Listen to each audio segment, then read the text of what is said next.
Es un placer, estimados oyentes de la revista Radial, recibirlos una vez más.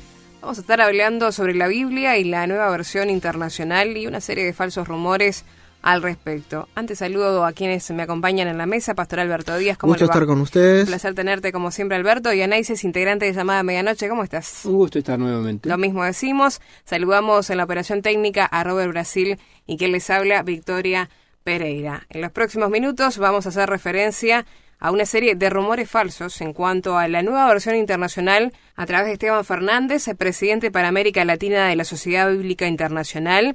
En un contacto que mantuvimos con Fernández, lo consultamos sobre las resistencias que ha provocado la nueva versión internacional. Tuvimos una gran resistencia, de hecho lo estamos teniendo, pero yo digo es un problema refritado desde los años 60, 70 que vienen. Todas las traducciones nuevas han tenido resistencia, aun cuando después de la 1909 sale la Reina Valera 1960, fue motivo de división de muchísimas iglesias y denominaciones. En realidad, baso de que mucho viene por la ignorancia de los que repiten cosas que escuchan, que ni siquiera son atribuibles a nuestra versión. Por ejemplo, una de las cosas que han circulado es que en la nueva versión internacional trabajó una lesbiana que trató de torcer la doctrina a favor de la homosexualidad. Eso es absolutamente falso. Nuestro comité de traducción, la única mujer que había era la señora que ahora ya está con el señor, la esposa de René Padilla, que es nuestro director del comité de traducciones. Ayudó un poco la esposa del doctor Luciano Jaramillo, que es el director de traducciones de la Sociedad Bíblica Internacional. Y no hubo más mujeres, o sea, todo lo que esa falacia es una falacia sin fundamento, que se cambian las doctrinas porque, por ejemplo, cuando habla de la sodomía, en vez de llamar sodomía, en la nueva versión le llama prostitución sagrada. Ahí, por ejemplo, son cosas que es gente que se agarra de un solo versículo. Cuando dicen que alguien les cambia una doctrina por un versículo, lamentablemente es que no tienen la doctrina bien sustentada, porque el Salmo 119, 160 dice que la suma de tu palabra es la verdad. Toda la Biblia, de Génesis a Apocalipsis. Entonces, que en algún lugar los descubrimientos, la arqueología, la geografía o la historia bíblica haga, o la crítica textual, haga que se pongan las cosas con mayor conocimiento ahora, y de repente algunos textos que nunca estuvieron en los originales o los manuscritos más cercanos a los originales, a las copias más cercanas a los originales, salgan del texto y se pongan al pie, no cambia ninguna doctrina, porque cuando usted ve, por ejemplo, a Jesús hablando en los evangelios, condena todas las prácticas de inmoralidad sexual, y Pablo condena todas las prácticas sodomitas y contra la perversión y contra la naturaleza humana. Pero que un versículo cambie, no cambia la teología ni la doctrina. Las acusaciones son pueriles. Por ejemplo, han dicho algo que es absolutamente falaz, que Rupert Murdoch, el magnate de los medios y el dueño de News Corporation, que es dueño de Fox TV, de DirecTV, de HarperCollins, es el dueño de la nueva versión internacional. Eso es una falacia, porque la nueva versión internacional, en inglés, en español y en todos los idiomas mundiales, le pertenece a este señor. La nueva versión internacional le pertenece al Comité de Traducción Bíblica de la Sociedad Bíblica Internacional. Es más, nosotros como ejecutivos de la Sociedad Bíblica Internacional ni siquiera podemos alterar el texto. Si yo le dijera a alguno de mis traductores, mira, vamos a cambiar esta palabrita porque podemos vender más Biblias, sería despedido de mis funciones, porque nadie tiene esa atribución. Por otro lado, lo que hacemos es que tenemos convenios de publicación con muchas casas publicadoras. Y ahora les voy a explicar en especie. Por ejemplo, la nueva versión, o la Biblia al Día, o Biblia Viva, que se le llama, o la Reina Valera 77, la publican muchas otras casas publicadoras más que HarperCollins. Editorial Vida, Grupo Nelson, Editorial Peñiel, Mundo Cristiano, Geográfica, Casa Creación. O sea, los contratos los manejamos nosotros y nosotros damos las licencias, pero las licencias son paquetes cerrados, nadie puede alterar el texto. Ahora, ¿cómo se quedaría este señor que está poniendo los anónimos en una red, escondido detrás de un apellido, y no de un apellido, sino un nombre? Jorge, el pastor Jorge, que la verdad dudo de su pastorado. ¿Cómo se quedaría él si sabe que el 65% de las ventas de HarperCollins, la editorial que pertenece a Rupert Murdoch, son de Reina Valera 60, no de la Nueva Versión Internacional? Entonces, acá es donde yo digo, tienen las críticas mucha animosidad, porque no están diciendo la verdad. Tampoco están diciendo que todas las versiones modernas, todas, desde el año 1985 en adelante, ya usan el texto crítico, y por consiguiente todos esos versículos problemáticos que nunca estuvieron en las copias más cercanas al original están explicados, pero no forman parte del texto. Entonces, ¿por qué a la hora de pensar no hacen un ataque, si quisieran, más amplio o más dirigido? Porque dicen, bueno, es que HarperCollins es la dueña. No, HarperCollins, el 60% de su distribución es Reina Valera 1960, una excelente versión. Y van a atacar a la versión porque HarperCollins es lo que más ventas hace. Me parece absolutamente falaz. Pero también me parece falaz que lo hagan con la Nueva Versión Internacional. En realidad, si vos me preguntás, Victoria, ¿cuál es la mejor versión de la Biblia? Yo te digo, todas las versiones son buenas. La que te hable del corazón y la que transforme tu vida, esa es buena. Pero de ahí a decir que mi versión es satánica, hay un abismo. Entonces, yo siempre les digo en los seminarios, usen la versión que prefieran, pero tengan confianza y usen más de una versión. Otra cosa es que siempre recomiendo, traten de usar versiones traducidas por alguna sociedad bíblica, ya sea la Sociedad Bíblica Unida o la Sociedad Bíblica Internacional. ¿Por qué? Porque son las que trabajan con comités de traducción. Esto hace que la traducción no está a manos de una sola persona. Hay un equipo interdisciplinario que discute cómo debemos poner aquí el Señor, con mayúscula, con minúscula, cómo va Espíritu Santo, con mayúscula, y aún entre los equipos hay muchísimas diferencias y puntos de vista. Entonces, cuando un pastor dice, yo prefiero Reina Valera, le digo, gloria a Dios, yo uso muchísimo Reina Valera también. Y de hecho, nosotros tenemos la versión Reina Valera, que es de alta distribución, pero no por eso puedo aceptar que digan que la nueva versión es una versión satánica, porque eso sí es algo que apela al fetichismo y a la magia dentro de la iglesia, y no está bien, no es ni siquiera cristiano. Bueno, esto era justamente el objetivo que tuvimos con esta entrevista, un poco aclarar las cosas acerca de la nueva versión internacional, porque circulan rumores que realmente no son buenas, no son fundamentadas y no son cristianas.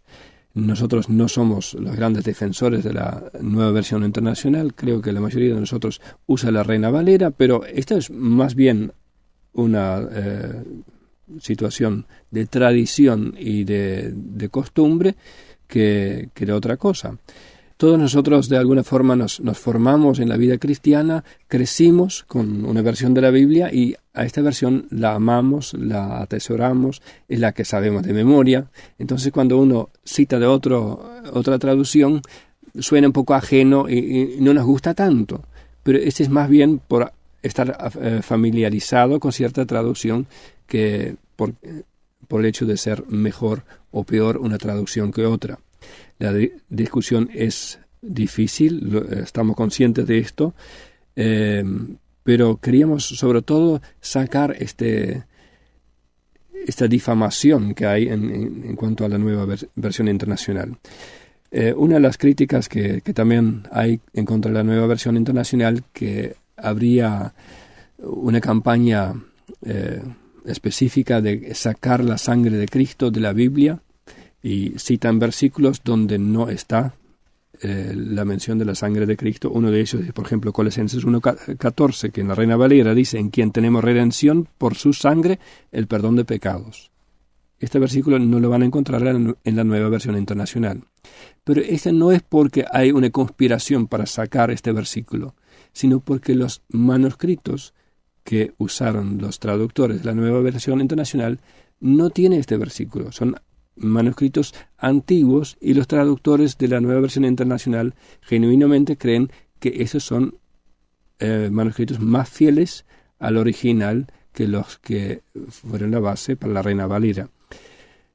Sin embargo, no cambiaron el mensaje de la Biblia. Leemos un poco más adelante en el versículo 20 de Colosenses 1 y dice: y por medio de él, de Jesucristo, reconciliar consigo todas las cosas, así las que están en la tierra como las que están en los cielos, haciendo la paz mediante la sangre de su cruz. Así lo dice Reina Valera, y también lo vamos a encontrar en la Nueva Versión Internacional. Si hubiera una conspiración de quitar la sangre de Cristo, lo hubieran sacado también en el versículo 20. Claro. Pero ellos siguieron el principio de la traducción que forma base a la traducción de la Nueva Versión Internacional.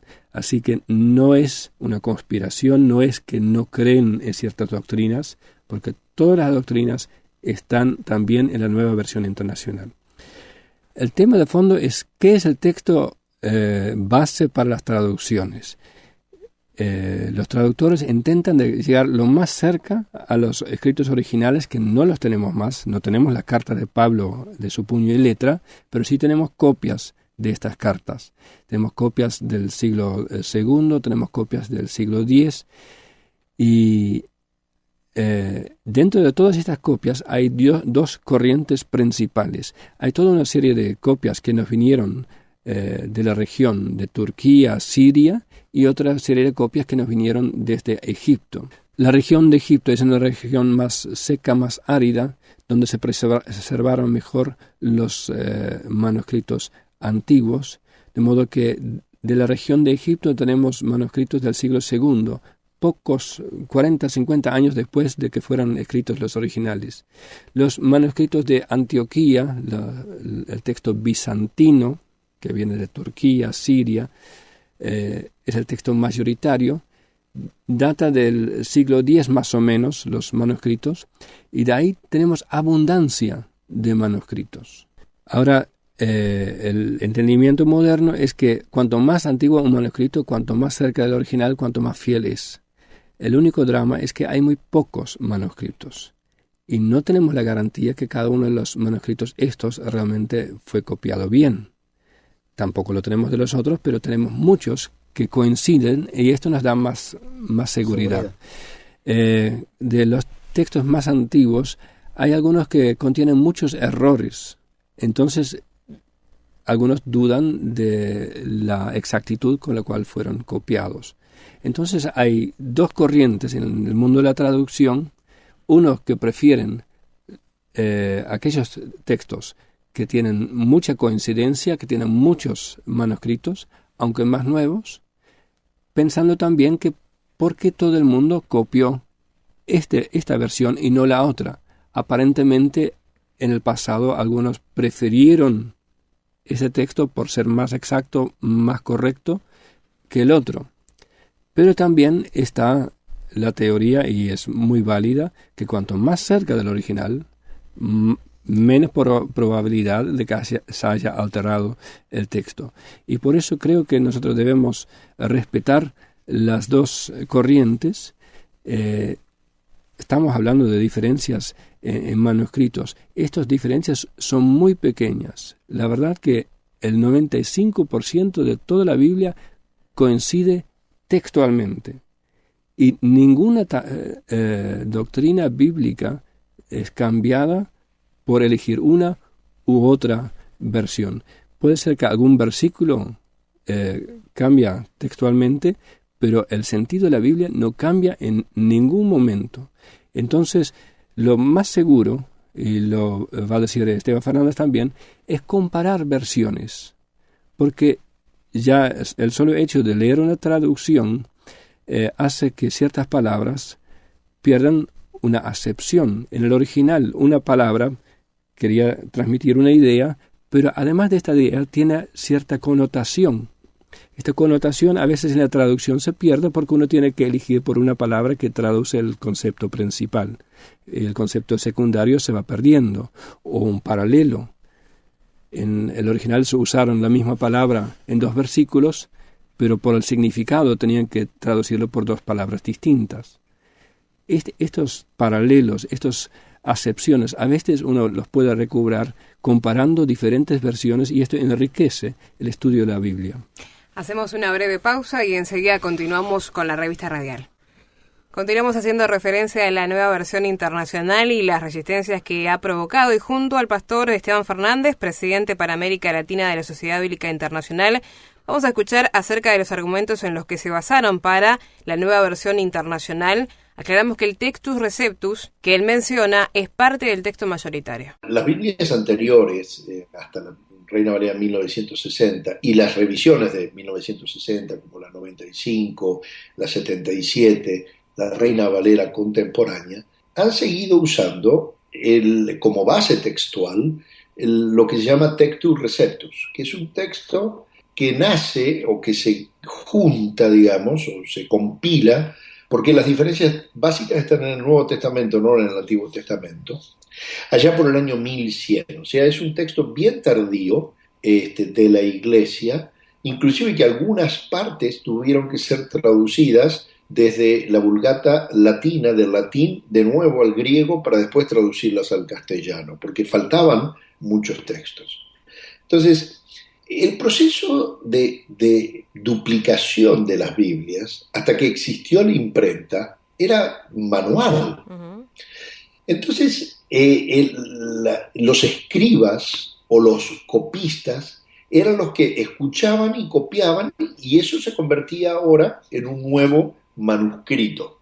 Entonces, imagínense, como les decía en la conferencia, Victoria tiene un manuscrito, Carlos tiene un manuscrito y Esteban desde Miami les dicta. No era desde Miami, pero era en el mismo salón, digamos, ¿no? Uh-huh. Ahora, Victoria copia exactamente lo que yo digo.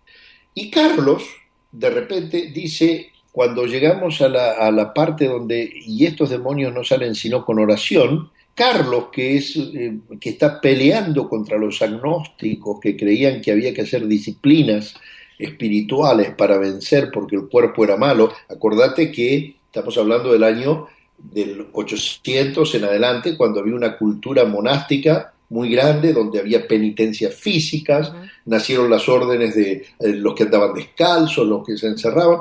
Ahora Carlos pone al costado del texto, y yo le agregaría ayuno, y puso ayuno al lado, ¿no es cierto? Uh-huh. Entonces, desde Carlos ya hay otros manuscritos. Entonces ahora, los que copian del manuscrito de Victoria, otros 20 o 30 copistas, no copian la palabra ayuno, pero los que copian del manuscrito de Carlos, copian la palabra ayuno. Ahora llegamos al año 1950 y empezamos a trabajar con un montón de textos que se han encontrado a través de ciencias que nacieron cuando se descubrieron los rollos de Qumran, unas montañas que están a la cima del Mar Muerto. Allí se encontraron rollos totalmente de casualidad, no solamente con literatura bíblica, sino con literatura extrabíblica, lo que nos permitió entender más en los idiomas de ese momento. Uh-huh. Y a partir de ese momento que nacen las ciencias bíblicas, comienzan a descubrirse también rollos del Nuevo Testamento en diferentes lugares que tienen variaciones a los que se usaron para hacer la Vulgata. Pero resulta que estos textos son más cercanos al original que los que tiene Carlos, en el ejemplo que les estaba dando. Sí. Y muchos más. Cuando se hizo la Vulgata había 6 copias de manuscritos. Hoy tenemos más de 6.000 copias de manuscritos.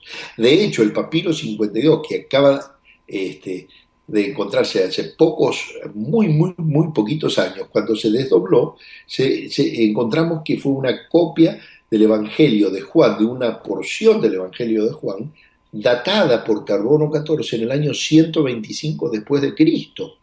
O sea, Carlos trabajó con manuscritos del año 1100 y ahora estamos trabajando con manuscritos y copias del año 125. Entonces la pregunta es, ¿qué hago? ¿Saco lo que nunca estuvo o dejo lo que nunca estuvo? Entonces la crítica que dice la nueva versión, y entre paréntesis, no es la nueva versión, son todas las versiones modernas.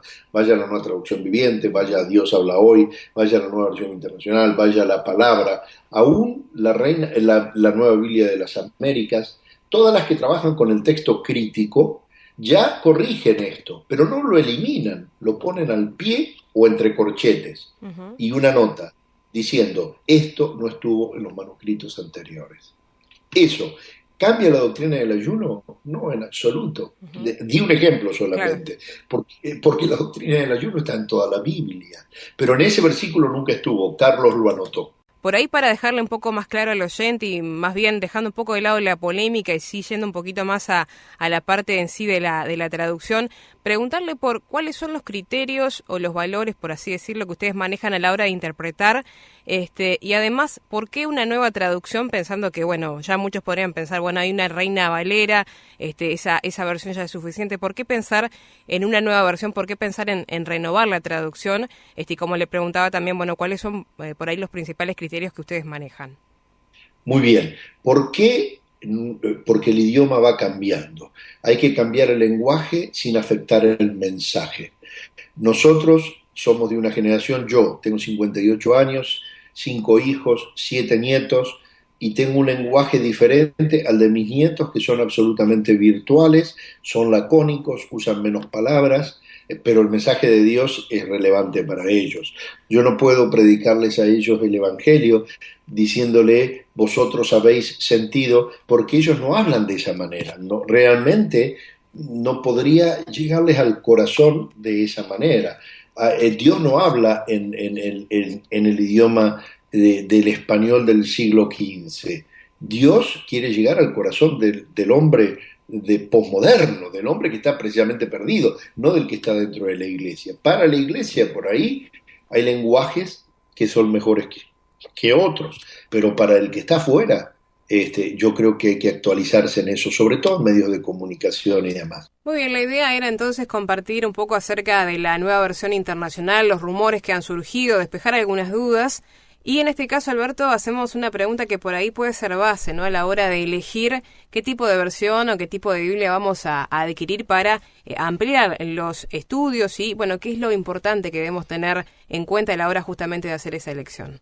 Sí, yo estaba pensando, porque estaba escuchando con mucha atención la explicación que dio Ian, que es muy clara y muy valiosa. Pero ¿qué es lo importante? La palabra es la palabra de Dios. ¿Y cómo aplicarla en la vida diaria? Entonces voy a enfatizar algo muy importante. Sin ningún tipo de dudas, la Biblia es la palabra de Dios. Y yo necesito, y cada oyente y cada persona necesita, orar antes de leerla, para que Dios dé entendimiento. Y necesitamos la ayuda del Espíritu Santo para no solo entender, sino también para que nos ayude a aplicar la palabra de Dios. Y mientras escuchaba los audios, bueno, me vino a la memoria aquella parábola del Señor, cuando los discípulos le explicaron, ayúdanos a entender lo que quisiste decir con la parábola del sembrador. Y esto se encuentra en Marcos 4:13 al 20, en Lucas 8:15 y también en Mateo capítulo 13. Y en el versículo 18 Jesucristo dijo, oíd. Es muy importante oír la palabra de Dios, pero uno no debe conformarse solo con oír, sino que necesita entender. ¿Para qué? Para aplicarla. Porque hay un peligro. Si uno no la entiende, dice en el versículo 19 de Mateo 13, viene el malo y arrebata lo que fue sembrado junto al camino. Así que es importante oír, es importante entender, pero como dice Mateo 13:20, es importante recibir. ¿Qué cosa? La semilla de la palabra de Dios.